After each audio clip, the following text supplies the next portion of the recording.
The heart is a pump which must circulate blood through two different but interconnected vascular systems. The smaller of these systems is the pulmonary system.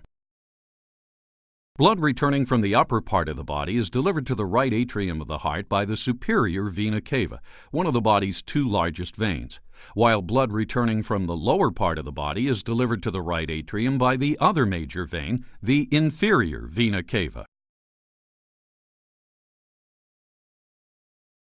Contraction of the right atrium in each cardiac cycle forces blood into the right ventricle.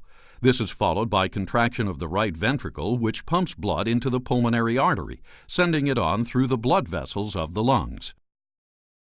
As the right ventricle contracts and pressure within the right ventricle rises, the tricuspid valve situated at the opening between the right atrium and right ventricle shuts, preventing any backflow.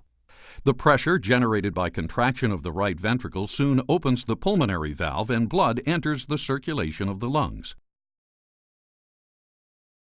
After passing through the circulation of the lungs, the blood, having been recharged with oxygen and having rid itself of carbon dioxide, is returned through the pulmonary veins to the left atrium. The left atrium, too, contracts, forwarding blood into the left ventricle in order to fill it before it contracts. As the powerful left ventricle contracts, the mitral valve shuts, preventing backflow into the left atrium. The aortic valve opens and blood is forced into the aorta, which distributes it to the rest of the body apart from the lungs.